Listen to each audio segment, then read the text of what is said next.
loksins langar mig til þess að minnast á aðrar leiðir. Það skiptir máli að það sé ákveðin svona krítískur massi á svæðinu. Ef að á að koma hér upp einhverjum úrvinnsluiðnaði, ef það á að vera hægt að fjárfesta í skógarhaugsvélum og flutningatækjum til þess að nýta skóginn, ef að auðlindin á að standa undir þessari fjárfestingu, þá þarf að vera einhver lágmarksstærð auðlindarinnar sem verið er að nýta á hverjum tíma til þess að standa undir þessari fjárfestingu. Við höfum hana ekki ennþá. En ef hún á einhver tíman að verða til, þá verður að vera einhver massi hér af skógi, eitthvað flatarmál af skógi til þess að móða á. Og jafnvel þó að okkur takist að virkja þá skógarvirku og virkja einhvern hluta þeir mögulegu, þá erum við kannski að tala um að í staðinn fyrir 20% skógareigenda séu virkir, þá séu það kannski 30% eða ef við erum heppin 50%. Þannig að það getur vel verið, og svo eru náttúrulega skógar sem ekki vaxa vel og eru á vitlausum stöðum og vitlausum tegundum og eitthvað svona, þegar menn voru að prófa sig áfram.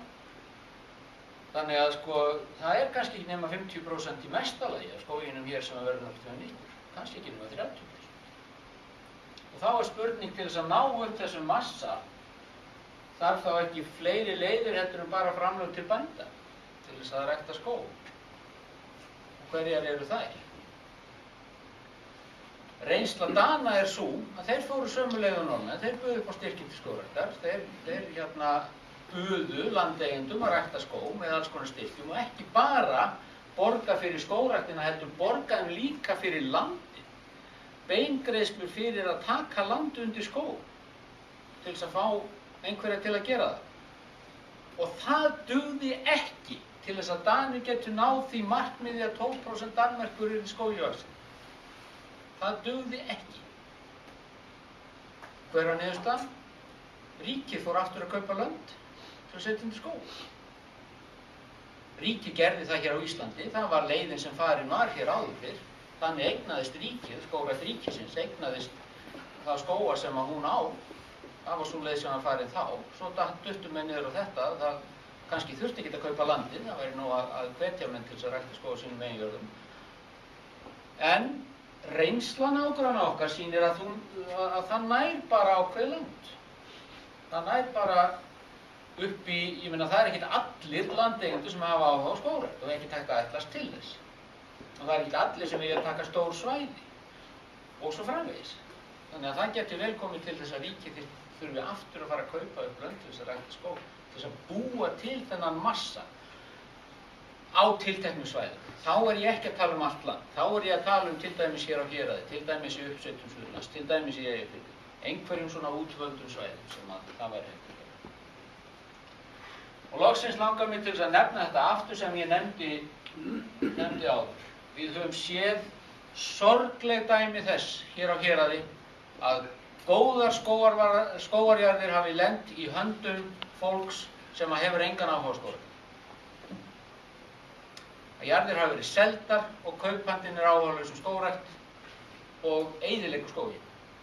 Og sums staðar jafnvel það sem að búið er að gróðursetja 100–200.000 tré. Og nýr eigandi tekur við og það er bara skemmifóður. Og þetta er sorglegt. Ekki bara það, þetta er í mínum huga glæpur. Ókei. Það er ekki hægt að ráða því þegar fólk er að selja jarðir, hverjir kaupa. Við getum ekkert ráðið því. En allavega getum við haft áhrif á það þegar afkomendur taka við skógarjörðum. Að segja afkomendunum það bara beinum orðum. Ég ætlast til að þú sjáir þennan skóg í framtíðinni. Fyrir þín börn. Það er allt í lagi að segja það. Og það er líka allt í lagi að segja við kaupendur jarða sem er að kaupa jarðirnar. Ég ætlast til að þú sjáir þennan skóg sem ég er búinn að rækta hérna þessari jörð. Það er allt í lagi að segja þennan. Láta menn heyra það.